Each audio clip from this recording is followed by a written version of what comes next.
Selamat berjumpa lagi kawan-kawan, para pemburu kisah.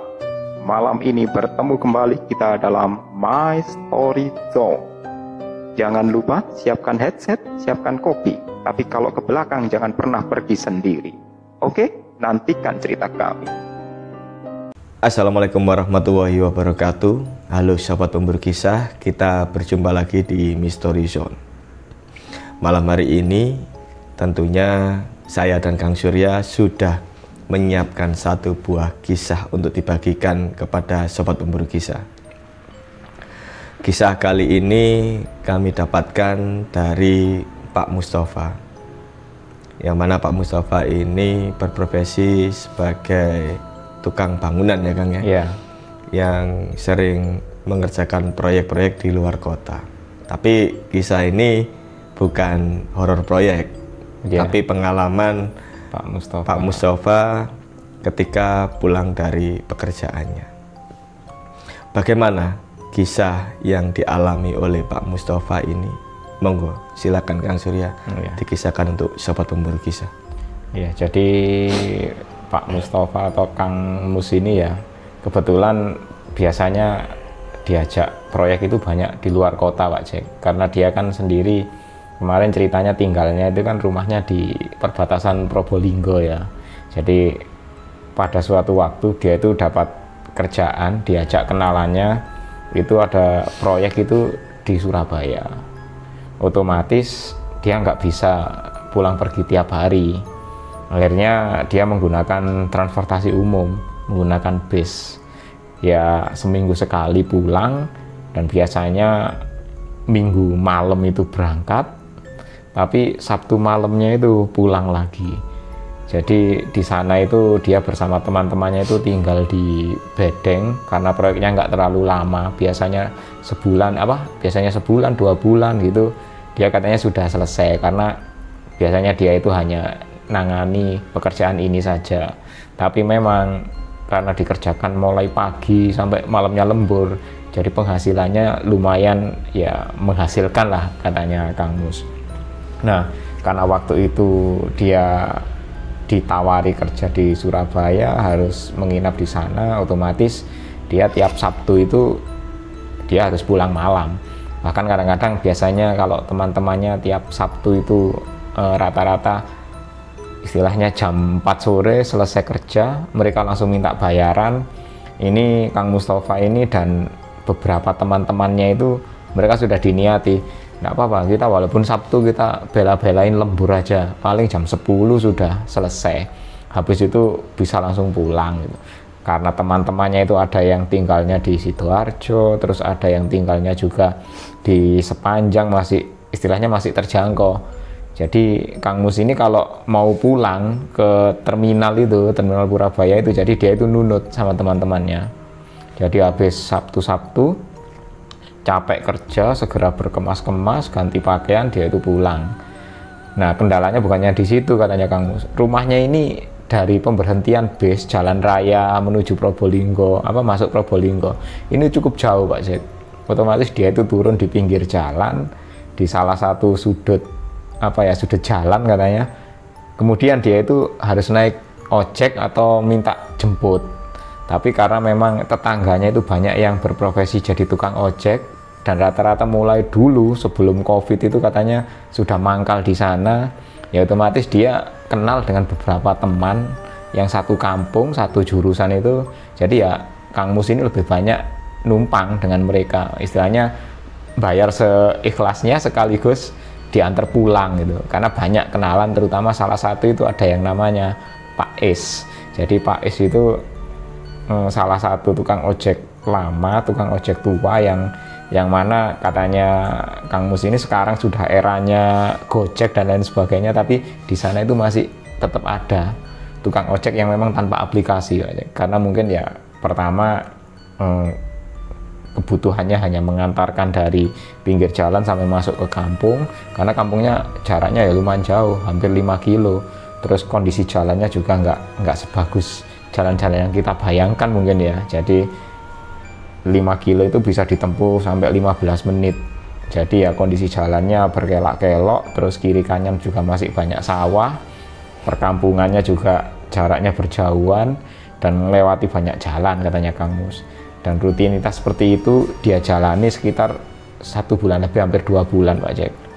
Otomatis dia itu sudah janjian sama Pak S itu, Pak, aku kalau Sabtu itu sekalian tak lembur. Jadi kalau aku pulang nyampe di sini tuh biasanya lewat tengah malam. Mungkin naik katanya naik bis yang paling akhir lah dari Surabaya. Karena ada beberapa bis itu tujuan ke arah Jember, Banyuwangi, itu memang ya banyak bis ekonomi itu yang jamnya itu sudah ditentukan katanya Pak Jack. Ada yang berangkat yang jam 11, ada yang berangkat jam 12, jadi nyampenya di tempat pemberhentian ojek itu kira-kira ya setelah lewat tengah malam, setelah jam 1-an gitu, atau mungkin sampai jam 2, tidak mesti, karena memang hari Sabtu itu kadang-kadang penumpangnya cukup banyak katanya Kang Mus. Akhirnya ya sudahlah, dengan bekerja seperti itu dia itu mulai rutinitas. Jadi Minggu pamitan kepada keluarganya, berangkat ke Surabaya, bekerja sampai seminggu penuh. Kemudian di hari Sabtunya itu dibela-belain sampai ngelembur sampai tengah malam, menjelang tengah malam, selesai sekaligus dapat rapelan, dapat duit mingguan itu katanya. Dan setelah itu barulah dia berkemas-kemas dengan teman-temannya numpang diantar sampai ke terminal di Surabaya, baru kemudian naik bis menuju Probolinggo dan dijemput oleh Pak S. Dan itu sudah berlalu beberapa kali, istilahnya beberapa minggu katanya Pak Jack. Sampai akhirnya pada suatu hari Kang Mus ini mungkin karena terlalu lama ya, biasanya itu dia itu nunggu bayaran dari bosnya katanya, karena kalau nggak ditransfer itu seringkali dikasih tunai, dan baru waktu itu katanya dia itu dikasih uang tunai Pak Jack. Jadi dia upah kerjanya selama 1 minggu dan lemburan itu dikasih uang tunai, karena menunggunya agak lama, karena mungkin bosnya butuh ngambil duit dulu, mandornya butuh ngambil uang ke ATM dulu. Akhirnya ya dia dan teman-temannya itu nunggu sampai malam.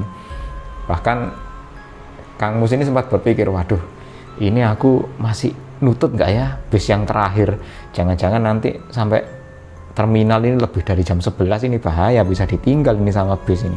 Tapi sama teman-temannya udah nyampaikan, kalau ketinggalan bis nggak apa-apa, nginep di rumahku aja di Sidoarjo, atau ikut sama temannya yang lain di Mojokerto sama Sepanjang. Waduh, nggak usah lah, aku pulang aja, kalau nemu bis aku harus tetap pulang katanya gitu. Nah, jadi waktu itu dia karena saking lamanya nunggu sampai baterai HP-nya itu habis. Jadi dia bela-belain, waduh, nggak apa-apa wis, yang penting bisa pulang, yang penting pastikan sama teman-temannya. Jadi dia minta teman-temannya, yang penting aku dapat bis, sudah kalian tinggal. Kalau aku nggak dapat bis, ya sudah, nanti aku gimana caranya, mungkin aku ke warung kopi dulu, ngecas dulu lah gitu. Nggak apa-apa, masih dapat kok bis katanya. Setelah diyakinkan teman-temannya, ternyata bener, setelah terima uang mingguan, dia dengan teman-temannya diantar pulang, turun ke depan terminal. Malahan waktu itu bis terakhir itu sudah keluar dari terminal Pak Jack. Tapi karena katanya Kang Mus, biasanya bis itu keluar dari terminal itu nggak langsung berangkat, tapi ya istilahnya masih ngetem dulu sejenak sambil nunggu penumpang-penumpang yang memang nggak mau masuk ke terminal. Jadi memang kebiasaan mungkin ya, jadi bis itu nggak langsung berangkat tapi ngetem di pintu keluarnya terminal. Wah, kebetulan itu bisnya cepet-cepet. Kang Mus ini naik ke dalam bis dan kemudian bis pun melanjutkan perjalanan ke Probolinggo.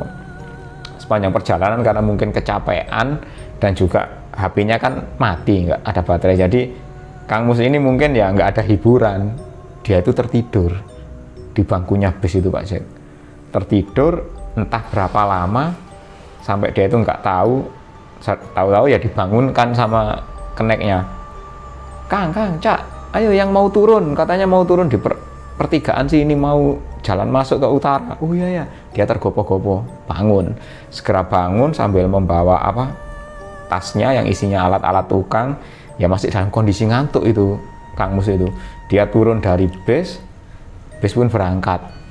Di depan pangkalan ojek itu ya Kang Mus mungkin masih kondisi mengantuk Pak Jack. Dia itu nyari, Pak S ini kemana ya, waduh, jangan-jangan ini tadi aku kemalaman naik bis paling akhir, mungkin tadi macet di jalan, berapa lama dia turun dia juga nggak tahu, perjalanan berapa lama dia itu nggak sadar karena ketiduran. HP juga padam, kondisi pangkalan ojek juga sepi. Waduh, ini Pak Is mana ini? Jangan-jangan Pak Is sudah pulang karena mungkin ini sudah lewat jamnya, pikirnya gitu. Tapi oh, itu ada Pak Is itu mungkin naik di atas sepeda motor sendirian katanya. Didekati, dia masih ingat betul. Wah, kalau dari posturnya sih mirip Pak Is gitu. Ya sudahlah, mungkin dia nunggu agak di kegelapan dikit, mungkin orangnya juga ngantuk, pikirnya gitu. Tanpa basa-basi lagi, Kang Mus itu katanya kondisinya sudah masih oleng katanya Pak. Jadi antara capek, mengantuk dan lain sebagainya.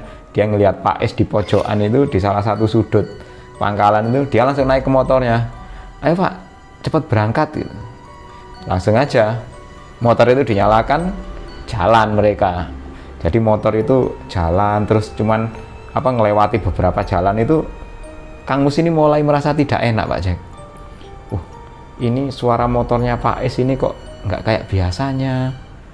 Terus ya katanya bau badannya Pak Is ini kok beda, kayak bau apek gitu. Jadi jaketnya Pak Is itu kayak seolah-olah itu kena hujan, kena panas, kena keringat, nggak dicuci katanya kayak gitu. Baunya kok kayak gini ya. Biasanya Pak Is ini istilahnya walaupun tukang ojek lama, terus orangnya sudah tua, dia itu mesti perhatian. Jaketnya juga paling juga sering-sering ganti kalau baunya nggak enak. Nah, udahlah, mungkin dia seharian ini dapat orderan banyak, diajak ngobrol sama Kang Mus. Pak, ini tadi di sini hujan dah? Nggak dijawab sama Pak Is. Ya mungkin karena Kang Mus nanyanya pelan, terus kendaraan juga, motornya juga jalan, suaranya berisik. Waduh, nggak dijawab. Mungkin Pak Is ini mungkin juga capek. Ya sudahlah, aku ikutin aja gitu. Sampai akhirnya 5 menit melewati jalan-jalan menuju kampungnya itu sudah melewati kampung pertama, kemudian juga melewati batas kampung berupa pemakaman umum, kemudian kiri kanan ketemu sawah katanya Kang Mus. Nah pas di sawah itu kok, loh Pak Is ini kok tahu-tahu motornya kok kayak oleng-oleng gitu ya, apa orangnya ini ngantuk? Ternyata enggak Pak Jack, bukannya ngantuk. Pak Is itu katanya tahu-tahu kok belok di pertigaan saluran jembatan air gitu. Jadi ada jembatan, saluran air, di situ katanya ada pertigaan, yang mana salah satu jalan itu menuju sawah, dan itu biasanya hanya bisa dilewati satu motor. Loh, tahu-tahu Pak Is ini kok belokkan motornya ngelewati jembatan saluran air itu dan ke arah kanan, jadi ke arah timur katanya Pak Jack. Loh, Pak mau kemana? Mau buang air kok lewat sini? Nggak dijawab sama Pak Is. Motornya tetap jalan sambil agak hampir mau jatuh gitu Pak Jack. Bingung Kang Mus. Pak, mandek sih Pak, berhenti dulu Pak. Berhenti, dia itu berusaha loncat dari motor, kantuknya langsung hilang. Loncat dari motor, dia tegur Pak Is. Pak, ngapain lewat sini? Saman mau kemana? Mau buang air atau mau kencing Pikirnya Kang Mus seperti itu. Pas dipukul pundaknya itu, helmnya Pak Is itu jatuh, menggelinding masuk ke sawah. Waduh, sepurane Pak, mohon maaf, helmnya jatuh gitu. Nah, pas Kang Mus mau mungut helmnya itu Pak Jack, ternyata ya katanya kok helm itu ada kepalanya, terus ada kelihatan giginya warna putih itu menyeringai sambil tertawa hehehe gitu. Kaget Kang Mus, dia tuh langsung kayak meloncat, tasnya itu yang isinya peralatan itu dilempar juga, dan pas dia noleh itu ternyata Pak Is itu nggak ada kepalanya, jadi masih duduk di atas motor itu, katanya kepalanya sudah nggak ada. Langsung Kang Mus itu kayak nggak ingat apa-apa, dia itu jatuh, pingsan Pak Jack, nggak bangun. Jadi pingsan pas di atasnya pintu air, saluran air itu. Jadi pingsan di sana, tas peralatannya itu jatuh masuk ke sawah. Sampai akhirnya Kang Mus ini nggak sadar berapa lama dia pingsan, karena dia sendiri nggak tahu dia turun itu dari bus jam berapa, dia nggak ngelihat HP, nggak ngelihat jam, terus dia perjalanan itu hanya sebentar, jadi dia itu nggak tahu jam berapa dia ketemu tukang ojek Pak Is yang kepalanya copot itu, terus juga dia pingsan berapa lama. Tahu-tahu menjelang pagi itu dia sudah dibangunkan sama orang-orang. Jadi sebelum subuh itu mungkin ada orang-orang yang mau lewat sawah gitu, dibangunkan dia. Cak, sama orang mana? saya orang kampung di utara, di kampung paling utara gitu loh. Saman kok bisa tiduran di sini? Waduh, saya enggak tahu. Tadi itu saya naik ojek teman saya, kok tahu-tahu harusnya ke utara, ini kok belok ke timur. Terus pas saya tegur, lah kok helmnya copot, kepalanya juga copot. Habis itu saya sudah nggak ingat apa-apa. Loh, sampean sendirian apa gimana? Iya, sendirian. Itu tas saya sampai masuk ke tasnya masuk ke sawah katanya. Jadi di situ ada peralatan tukangnya itu yang ditaruh di tas itu masuk ke sawah semua.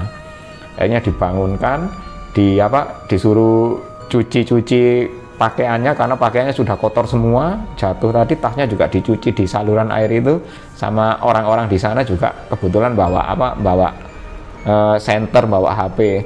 Ini sudah jam berapa ini, Pak? Lah ini sudah mau subuh, ini jam 3, sebentar lagi 3:30. Waduh, ini kayaknya orang-orang mau pergi ke pasar atau mungkin ngecek sawah, pikirnya gitu.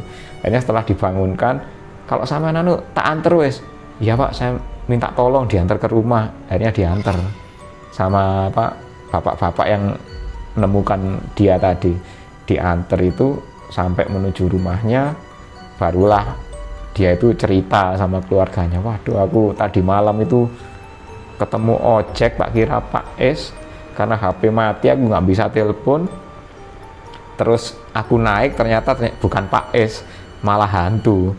Waduh, lah kok untungnya tadi pagi ada orang yang ketemu aku di sawah dan orangnya baik gitu, jadi diantar sampai ke sini. Setelah itu hari Minggu itu katanya Kang Mus ini sudah ya agak nggak bisa kayak nggak nyaman dengan kondisi yang ada gitu. Dia pinjam motor saudaranya, pergi ke pangkalan ojek, istilahnya ya nyari Pak S lah, kayak kok nggak nungguin aku, pikirnya gitu. Dia di sana ternyata Pak S itu masih banyak orderan, ngantarkan orang-orang ke pasar. Baru setelah itu ketemu dengan Kang Mus, ditegur, waduh Pak, aku tadi malam itu nggak sampean tunggu, malah naik ojek nggak jelas. Ojek apa, Cak? Lah itu ojek yang tak naikin, tak kira sampean, ternyata bukan, ternyata hantu. Lah terus, lah itu aku dibelokkan di pertigaan pintu air sana sampai pingsan aku. Loh, aku tadi malam itu nungguin sampean, Kang. Loh, maksudnya jam berapa nungguin saya? Aku nungguin sampean sampai jam 1. Terus karena nggak ada, sama nggak datang-datang, sudah beberapa bis itu lewat dan tinggal bis yang terakhir itu nggak datang. Tak tungguin, ada orang itu minta antar kemana? Minta antar ke kampung ya, arah tetangganya kampung sampean. Tapi aku nggak pernah tahu orang ini siapa, karena biasanya katanya Pak Is itu semua orang yang minta antar itu kalau memang orang kampung pertama, kampung kedua atau kampungnya Kang Mus itu dia itu mesti kenal Pak Jack. Tahu semua orang-orang. Katanya dia itu mau mertamu. Loh, mertamu kok malam-malam, sudah lewat tengah malam gini kok mertamu. Katanya mau nemui keluarganya. Ya sudah, sambil nunggu sampean, tak anter orang itu.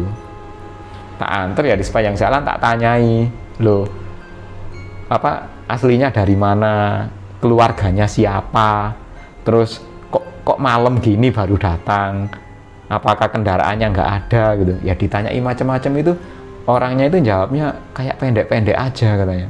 Jadi dia itu cerita, keluarga saya itu sudah lama di sini, cuman saya itu nggak tinggal di sini.